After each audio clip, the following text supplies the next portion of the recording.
Crescendo em Graça.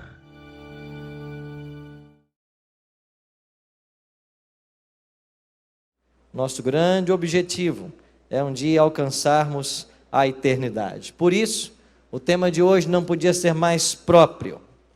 Comprometidos com a salvação. Se eu perguntasse aqui nessa manhã quantos aqui desejam ser salvos, é claro que todos levantariam as mãos. A não ser alguém que está distraído, né? Mas todos certamente levantariam as mãos. Quem não quer ser salvo? Quem não quer viver eternamente? Quem não quer viver num lugar livre do pecado e de suas consequências? Quem não quer ir para aquela terra onde nunca mais choro, nem pranto, nem luto ou dor haverá? Quem não quer ir para aquela terra onde a brisa será um ar-condicionado de 22 graus?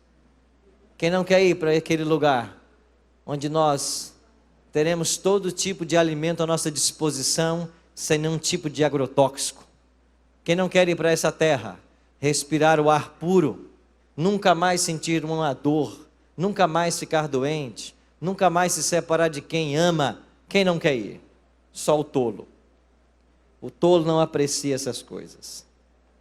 Mas que bom que você está aqui nesse auditório, ou então conectado conosco em algum local aí desse país, desses estados, porque certamente há no seu coração um desejo de ir para o céu. Mas eu queria dizer para você que de todos os temas que nós estudamos essa semana, quem sabe o tema de hoje vai ser o tema que mais vai chocar você. E de fato essa é a minha intenção. Eu aprendi muito cedo na faculdade de teologia, de que o evangelho é para acomodar os que estão incomodados e incomodar os que estão acomodados. Então eu quero que você se prepare, porque a mensagem de hoje, ela vai mexer com as estruturas espirituais e com os conceitos de religião que você tem. E eu espero que lá fora ninguém queira me bater. Eu tenho muitos guarda-costas. Mas a mensagem de hoje vai mexer com nossa estrutura. E esse é o objetivo. Então se prepara. Aperte o cinto. Vamos decolar no estudo da palavra de Deus. Mas antes nós vamos orar. Feche seus olhos, ora comigo. Nosso Pai, o teu livro sagrado se encontra aberto em nossas mãos. Ele chegou até nós por um milagre. O Senhor quis preservar os textos que aqui se encontram.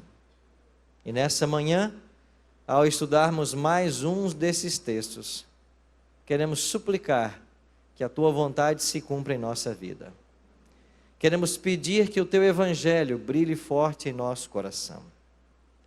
E que nós descobramos nesta manhã o segredo da salvação e da vida eterna. Em nome de Cristo nós te oramos. Amém.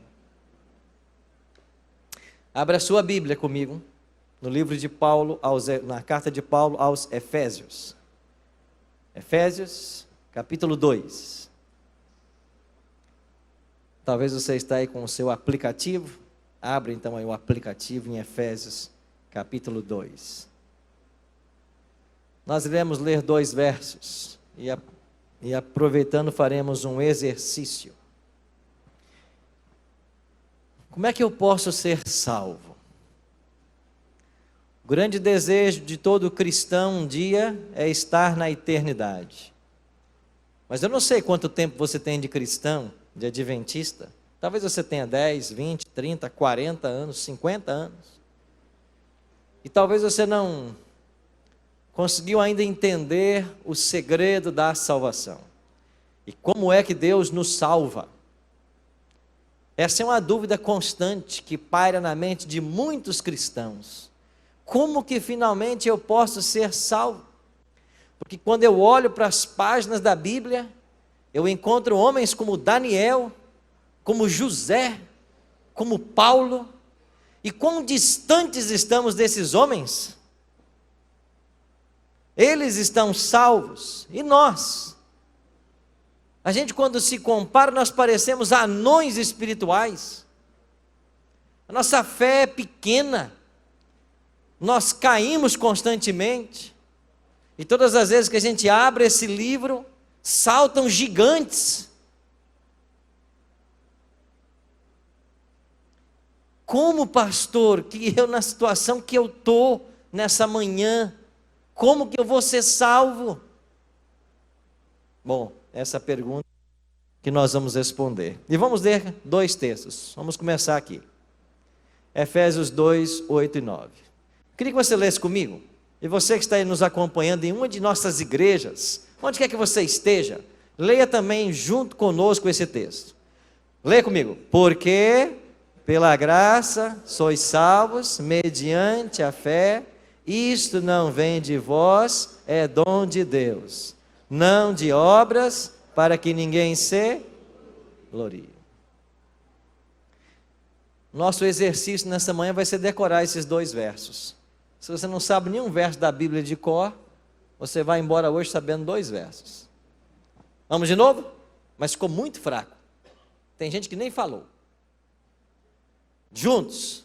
Porque graças sois salvos, mediante a fé. Isso não vem de vós, é um dom de Deus, não de obras, para que ninguém se... Tá, vai ficar mais difícil agora. Vamos lá. Porque pela sois salvos mediante a... Isso não vem de... É o quê? Não de quê? Para que ninguém se... Ok, vai ficar mais difícil. Porque... Não, volta, está errado. Porque pela graça sois salvos. E isto é o quê? Não é de quê? Para que ninguém se... De novo, e aí acaba. Chega também, né? Porque...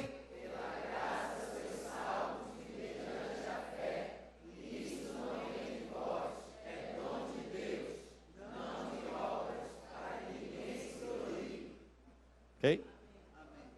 Decorou? Então você pode ir embora. Tudo que você precisava aprender hoje é isso. Bom, como um bom professor, eu tenho que testar os alunos, né? Deixa eu fazer um teste. Agora a resposta vai ser sim ou não. E seja rápido e espontâneo, tá bom? Guardar a lei de Deus me ajuda na salvação?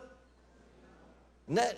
Espontâneo e rápido. A pergunta é: guardar a lei de Deus me ajuda na salvação, sim ou não? Sim. Ok. Segunda pergunta: dar dízimos e oferta ajuda na minha salvação? Sim.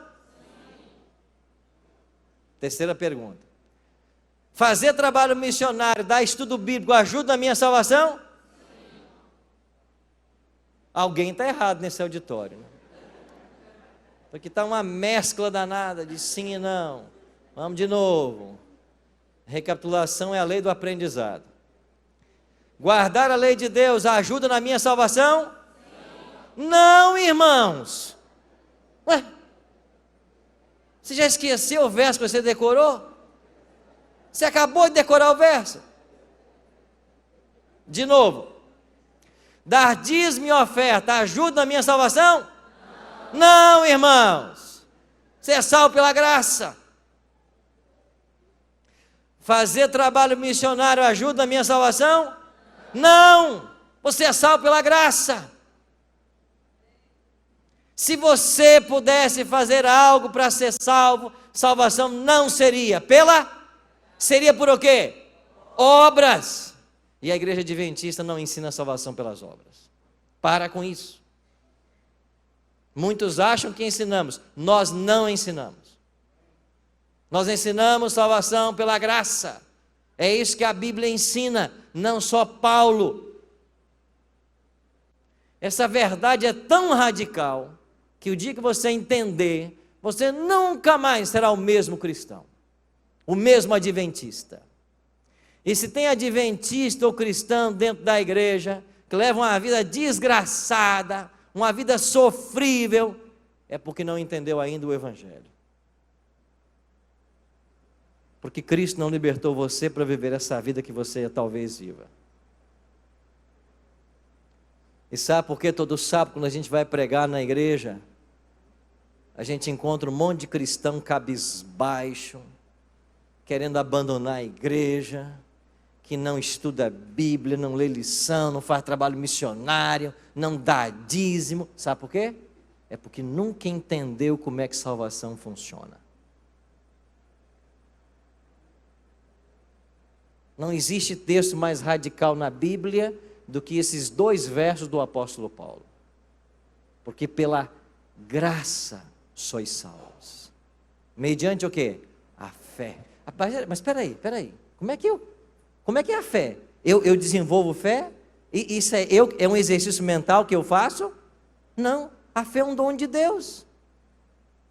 E quem é que recebeu fé? Quem? Todos. Só que a fé é um músculo. Ela se fortalece pelo exercício. O ateu, ele tem fé. Só que ele usa a fé para descrer do Deus que deu a fé para ele. Tem gente que acredita em Deus, mas não quer saber nada com igreja nem com Bíblia. Ele tem fé, mas ele não exercita a fé. Eu acabei de receber um telefonema saindo do hotel, lá do Espírito Santo. Um pastor me colocou em viva voz com uma família. Pastor Paulo Prazeres, que vocês conhecem, amigos de vocês da classe. Ligou para mim e disse: pastor, fala com essa família aqui. Eles estão aqui na igreja comigo agora. Tomaram a decisão por causa do seu programa, na Novo Tempo. Mas ele acabou de perder o emprego na prefeitura porque ele veio para a igreja no sábado. Eu disse assim para eles: meus queridos irmãos, a nossa jornada está quase terminando. Não se preocupe. O Deus que pede para você guardar o sábado é o mesmo Deus que nunca vai deixar faltar nada na sua vida. Isto é fé. Deus está permitindo que ele seja aprovado. Para quê? Para desenvolver fé. Mas a fé não é alcançada por um exercício mental. É um dom de Deus. E Paulo diz: não de obras, para que ninguém se glorie. Essa verdade é tão radical que, para que os discípulos entendessem bem, Cristo contou uma história e viveu outra. Qual foi a história que Jesus contou sobre essa verdade? Você conhece a história. É a história do fariseu e do publicano. Está lá em Lucas capítulo 18. Eu queria ler essa pequena parábola com vocês. Jesus disse assim: propôs também esta parábola a alguns que confiavam em si mesmos, por se considerarem justos e desprezarem os outros. Espera aí. Por que é que Jesus contou a parábola do fariseu e do publicano? Por que Jesus contou? Porque alguns confiavam em si mesmos, se achavam justos, e quando eles subiam no pedestal da justiça e da sua santidade, o que eles faziam com os outros? Menosprezavam.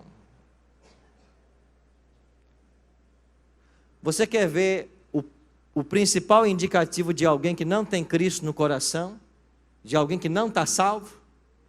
É tratar as pessoas com forma deselegante, é ser sem educação com as pessoas, é ignorar as pessoas. Esse é o primeiro indicativo que essa pessoa não tem Cristo no coração. Adianta pôr terninha, gravata bonitinho, mas quando está aí na igreja ou lá fora, trata as pessoas igual cachorro? Adianta? Assim eram os fariseus. Aí Jesus olhou para esse grupo farisaico e disse assim: eu vou dar uma lição nesse povo que eles vão ver, eles vão perder o caminho de casa. E Jesus falou assim: 2 homens foram ao templo com o propósito de orar, um fariseu e um publicano. Quem é que ouvia Jesus? Os fariseus. E quem era o publicano? O publicano era aquele rejeitado, era o pecador. Ninguém gostava dele. Tinha até um discípulo que era publicano. Quem era? Mateus. Ele era publicano. Porque os publicanos, além de pecadores e odiados, eles também cobravam impostos. Não tinha ninguém mais odiado. E se eu vivesse no tempo de Cristo, eu ia odiar igualzinho.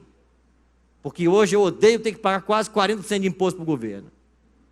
Você gosta de pagar? Começou o mês de março, eu recebi o informe de rendimentos. E lá está assim: imposto retido na fonte, Aí você fala, meu Deus, quanto dinheiro eu dei para esse governo que não faz nada com dinheiro. Eu entendo porque que eles odiavam esses publicanos. A gente vive algo semelhante no Brasil. Bom, irmãos, temos que amar, né? Vamos mudar o discurso. Não odeia não, eu estou brincando. Vamos amar, vamos orar mais por Brasília. Quarta-feira eu vou lá, em Brasília, orar por eles. Então estava lá, o cristão certinho e o pecador. O cristão certinho, posto em pé, orava de si mesmo para si mesmo: ó Deus, graças te dou, porque não sou como quem? Olha a oração da pessoa. Obrigado porque eu não sou como os outros. É o bonzão, né? Tem uma gíria aqui no Pará, para quem se sente assim um bonzão, né? Tem? É bonzão mesmo? Está se achando, né? Se acha. Aí sabe, né? Sabe ser bom. Melhor que todo mundo. Olha, eu não sou como os outros, roubadores, injustos, adúlteros, e nem ainda como quem? Esse aí, ó. Tá vendo, senhor, quem veio junto comigo? Olha. Cuidado, hein? Jejuo quantas vezes? E dou dízimo de quê? Hoje nós vamos jejuar, é? Jejum fraquinho, uma vez por ano. Fraquinho. Uma vez por ano você jejua? Isso é. Fariseu, terça e quinta. Toda terça e toda quinta eu jejuo. Você só jejua nos 10 dias de oração? Não, fraquinho você. Eu jejuo terça e quinta. Dou o dízimo de tudo que ganho. Sabe de que ele dava o dízimo? Da hortelã, do endro e do cominho. Quem é que diz que o fariseu dizimava essas especiarias? Cristo, lá em Mateus 23, 23. Jesus falou assim: vocês dão o dízimo do hortelã, da endro e do cominho. Jesus disse que eles davam. Agora deixa eu perguntar: quem é aqui o cristão nessa manhã que, tendo em casa um pé de hortelã, quando ele dá 10 folhinhas, você vai lá e arranca a melhor folha para devolver de dízimo? Levante a mão. Se levantar é falso. Pois é isso que o fariseu fazia. Deu 10 folhas, ele arrancava uma para devolver de dízimo. Jesus falou que ele fazia isso. Também fazia do endro e também fazia do cominho. Então, quer um cristão melhor? O publicano, vamos para o outro agora. Estando em pé, longe, não ousava nem ainda levantar os olhos ao céu, mas batia no peito dizendo, o quê? Ó Deus, ser propício a mim? Pronto, ele não tinha nem coragem de olhar para Deus, ele só dizia assim: Senhor, tem misericórdia, ser propício a mim, pecador, seja bondoso, seja benéfico comigo. Aí Jesus terminou a história assim: digo-vos que este, o publicano, desceu justificado para a sua casa, e não aquele, o fariseu. Porque todo que se exalta será o quê? Mas todo que se humilha será? Os fariseus ficaram nervosos com Jesus. Quer dizer então que tudo que a gente faz não serve para nada? A gente jejua terça e quinta, dá o dízimo da hortelã, do endro e do cominho, praticamos todos os rituais da lei, estamos na sinagoga todos os dias, e não está bom para o Senhor ainda? Jesus diz: não. Está justificado, está salvo. É aquele homem que vocês odeiam ali, mas que reconhece que é pecador e apela para a misericórdia divina. É ele que está salvo. Você entende por que Jesus contou essa história? É para ensinar para mim e para você que nada do que você faça poderá ajudar na sua salvação. Porque se puder, é salvação pelas obras. Jesus não só contou essa história, ele viveu uma história. Ele estava no Calvário, na sexta-feira, crucificado entre dois homens. A princípio, os dois injuriavam a Cristo, mas em algum momento, aquele que a tradição chama de bom ladrão, eu não sei se tem ladrão bom, né? Mas a tradição chama de bom ladrão, ele começou a observar o porte de Cristo, o comportamento dele. Como Jesus orou pelos soldados que o crucificaram, quando Jesus se preocupou com sua mãe e João ao pé da cruz, quando Jesus apresentou palavras para aqueles que ali passavam de bondade e cortesia, e o coração dele começou a ser tocado. Em dado momento, esse toque do Espírito arrancou dele uma gratidão tamanha, que ele disse assim para Jesus: Senhor, quando vieres em teu reino, o Senhor é rei. Eu reconheço que o Senhor é rei. Quando vieres em teu reino, o Senhor se lembra de mim? O que Jesus disse para ele? Em verdade te digo, hoje estarás comigo no paraíso. Eu pergunto, aquele ladrão morreu na sexta-feira? Morreu ou não? Morreu. Está salvo ou não? Irmão, está salvo ou não? Jesus falou a verdade ou mentiu para ele? Então ele está salvo? Tá bom, está salvo. Mas espera aí. Quantos sábados esse ladrão guardou? Quantos? Quanto dízimo devolveu? Quantos estudos bíblicos deu? Não, isso é injusto. Ele não fez nada e está salvo. E o fariseu faz tudo e não está? Por que ele está salvo? Porque você não é salvo pelas obras. Uma poesia dizia que esse foi o maior ladrão do mundo, porque ele roubou a vida inteira e na hora da morte roubou a salvação. Não, a poesia está errada. Ele não roubou a salvação. Ele aceitou aquilo que é oferecido de graça.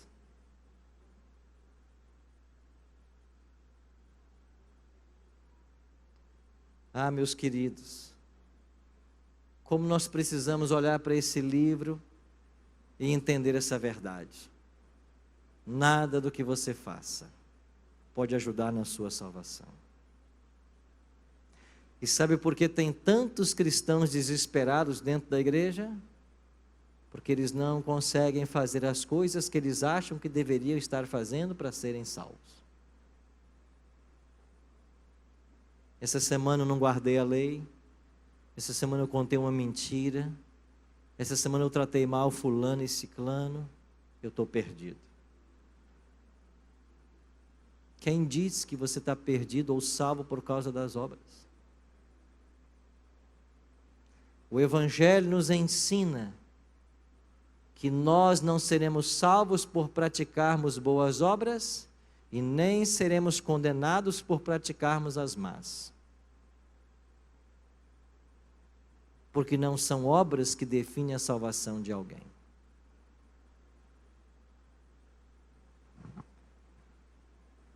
Vamos deixar que Ellen G. White nos fale também. O que escreveu Ellen G. White? O que é justificação pela fé? Que nós podemos colocar como um sinônimo de salvação. Ela diz assim: é a obra de Deus ao lançar a glória do homem no pó e fazer pelo homem aquilo que por si mesmo ele o quê? Não pode fazer. Isso é salvação. O que é salvação para Ellen G. White? É pegar a glória do homem, a sua justiça, as suas melhores obras e lançar na terra, lançar ao pó e fazer por ele aquilo que ele mesmo não pode fazer. Eu visitei em Roma essa escadaria. Os italianos a chamam de Scalera Sancta. Segundo a tradição, um anjo trouxe essa escadaria de Jerusalém para Roma, segundo a tradição católica. E essa escadaria originalmente estava em Roma, ou melhor, desculpa, Jerusalém. Trouxe de Jerusalém para Roma. E originalmente essa escadaria estava em Jerusalém. E teria sido a escada que o Cristo desceu após o julgamento. Então a tradição católica ensina que aquela escada que Jesus desceu após Pilatos lavar as suas mãos, um anjo pegou essa escada e levou para Roma. E ela hoje está ali, do outro lado da rua, do batistério octogonal, atrás da Basílica São João de Latrão, ou San Giovanni Laterano. E o que ensina a tradição católica? Todo aquele que subir essa escadaria de joelhos, quando ele alcançar o topo da escada, ele tem o perdão dos seus pecados. Salvação pelas obras. No século XVI, um monge agostiniano chamado Martim Lutero, entendendo esse ensinamento da Igreja Católica, ele foi subir essa escada de joelhos. Ele havia comprado uma penitência, e enquanto ele subia essa escada de joelhos, o que aconteceu?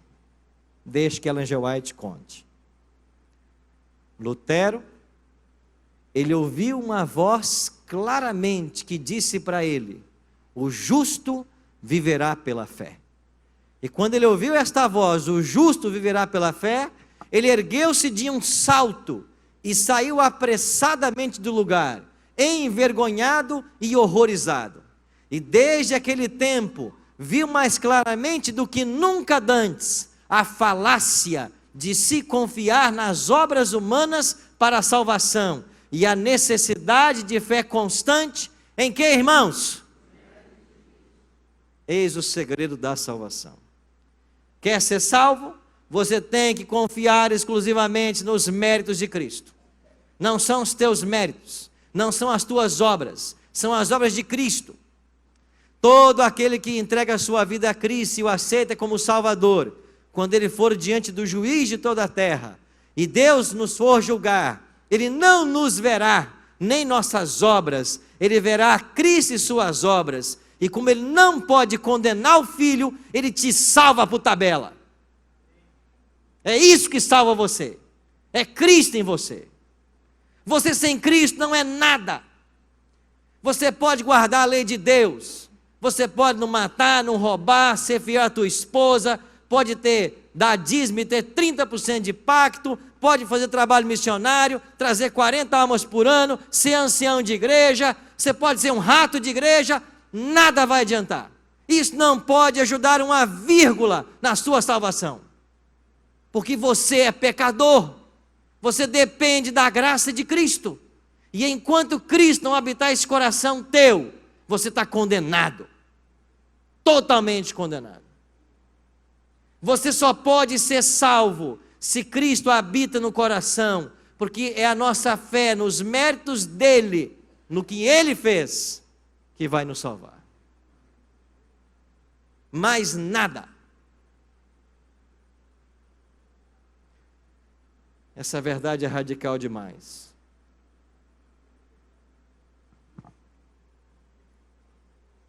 Agora, a igreja adventista não é mais uma igreja nessa terra. Nós não somos mais uma igreja evangélica tradicional. Nós somos a igreja remanescente. E por sermos a igreja remanescente, nós encontramos o equilíbrio do evangelho, a relação entre fé e obras. E como tudo que Deus faz é perfeito, você não precisa se afastar um verso da Bíblia para entender esse equilíbrio. Basta ler o próximo verso, que nós já decoramos, Efésios 2, 8 e 9, você só vai ler agora o próximo. O que diz Efésios 2, 10? Pois somos feituras dele, criados em Cristo Jesus, para quê, irmãos? Não ouvi não. Nós somos feituras dele, criados em Cristo Jesus, para quê? Boas obras, as quais Deus de antemão preparou para que nós o quê? Mas espera aí, Paulo diz, fez tudo o que ele falou até agora? Paulo estava indo tão bem, salvação pela graça, mediante a fé, Paulo tinha que colocar as obras, claro, o equilíbrio do evangelho. E sabe o que Paulo está dizendo? Nós somos salvos pela graça, mas nós somos salvos pela graça para andarmos nas boas obras. E Deus preparou de antemão essas boas obras para que nós andássemos nela. Então vou repetir 3 perguntas. Guardar a lei de Deus ajuda na sua salvação? Não. Mas todo que é salvo por Cristo guarda a lei. Dar dízimo e oferta ajuda na sua salvação? Não. Mas todo que é salvo por Cristo é fiel dizimista e ofertante. Fazer trabalho missionário, levar pessoas a Cristo, ajuda na tua salvação? Não. Mas todo que é salvo por Cristo, o primeiro desejo do coração vai ser partilhar Cristo com os outros. Você entendeu? Como é que se equilibra fé e obras? Então os adventistas não guardam sábado porque nós somos legalistas e queremos ser salvos pelas obras. Não. Nós guardamos o sábado porque Cristo um dia nos alcançou. E sabe por que é que muitos evangélicos por aí não guardam sábado? Porque Jesus nunca alcançou o coração. Porque o dia que Jesus entrar no coração, os 104 textos que estão na Bíblia sobre o sábado vai ter um significado diferente. Ontem teve um homem com a gente aqui. Eu não sei quem é ele. Ele estava aqui ontem à noite. Ele não é adventista. Ele é de outra igreja. Mas quando o culto terminou ontem e ele foi embora, ele disse para um amigo que estava com ele: eu preciso repensar a minha religião. Eu preciso repensar o sábado. Eu preciso repensar a minha crença de que a alma é imortal. Sabe o que é isso? É Cristo começando a entrar no coração.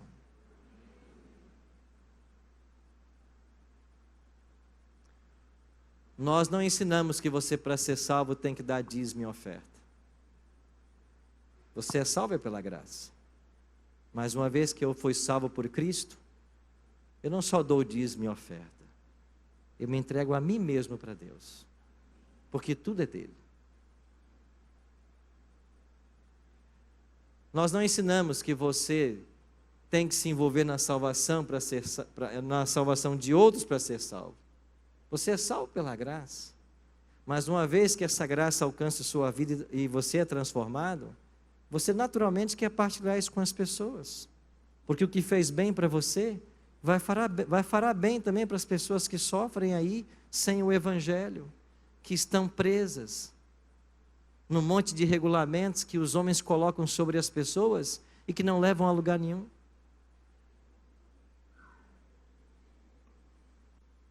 Então, eu queria resumir a mensagem de hoje com uma única expressão, que é um adágio popular. Não coloque a carroça na frente dos bois. Você é salvo para obedecer. Nós somos salvos para obedecer. O Apocalipse, quando fala a respeito dos salvos, lá no capítulo 7, verso 14, dá uma definição. O Apocalipse diz assim: são estes, os salvos, que lavaram suas vestiduras e as alvejaram aonde? No sangue do Cordeiro. É o Cordeiro, é o sangue do Cordeiro que nos perdoa, que nos aceita, que nos salva. E uma vez que você aceita a Cristo como teu Salvador, não se engane, haverá ainda quedas, haverá falhas, mas todas as vezes que você falhar ou cair, você precisa voltar para a cruz, para ser lavado pelo sangue do Cordeiro. Justificação não é uma coisa que acontece uma vez na nossa vida. Justificação, ela é diária, porque toda vez que você precisar da justiça de Cristo, ela aí vai estar. Por isso a palavra de Deus diz: 7 vezes cai o justo, mas 7 vezes se levanta, porque Deus o levanta. Eu recebi essa semana esse desenho no meu WhatsApp. A minha esposa me mandou. Quem pintou foi meu filho, Rafael, que assinou inclusive a pintura. Irmãos, o que é que meu filho pintou? Seja sincero comigo, me diga. Hã? Pintou o quê, irmãos? Que desenho é esse? A arca de quem? De Noé. Você pode achar que a pintura mais famosa do mundo seja Mona Lisa, que hoje está lá no Museu do Louvre, pintada por Leonardo da Vinci. Talvez você ache que a Capela Sistina, pintada por Michelangelo, dos anos 1508 a 1512, ele demorou 4 anos para pintar a Capela Sistina, o teto dela, seja a pintura mais linda do mundo. Não, irmãos, é essa arca que é. Olha que coisa linda. Nem Noé, com toda a sabedoria dele, teria dado o colorido que meu filho soube dar.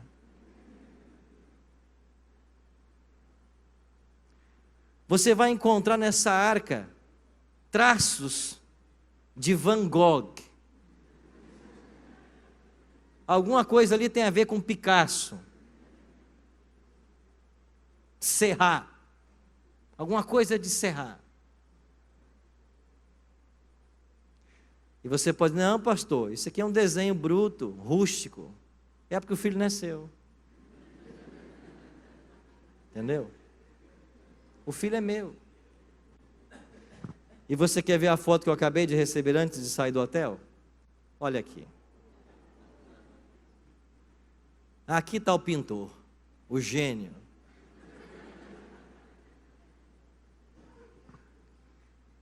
Eles prontinhos para ir para a igreja hoje de manhã, os 3.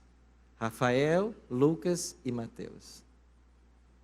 Irmãos, e sabe por que esse desenho é melhor do que qualquer coisa que Michelangelo, que Da Vinci possam ter pintado? Porque para mim ela é perfeita. E sabe por que esse desenho é perfeito? Porque para mim meu filho não tem defeito. Eu queria que você entendesse que você talvez não consiga viver à altura do que você acha que deveria viver. Mas aos olhos de Cristo você é perfeito. Sabe por quê? Porque você é filha. Porque você é filho. Eu quando leio a Bíblia, eu encontro Daniéis, Josés, Abraãos. Mas eu também encontro esse ladrão na cruz. Eu também encontro aquela mulher de João capítulo 8, que teve 7 demônios. Eu também encontro Pedro, que negou o seu Senhor. E sabe aonde esses personagens estão? Salvos. Por quê? Porque o que eles fizeram é perfeito para Deus. E por que é perfeito? Porque Cristo transformou. Não foi a obediência deles. Não foi a fé que eles exerceram. Foi os méritos da cruz. E você é salvo por isso. Por causa dos méritos da cruz. Você não tem nada. A palavra diz assim: pode o leopardo mudar suas peles? O leopardo pode mudar a cor da pele dele? E como é que você espera deixar de ser pecador sendo pecador? Você consegue? Você não consegue. Então o que você tem que fazer? Você tem que correr para os braços de Cristo. E daí você não pode sair jamais.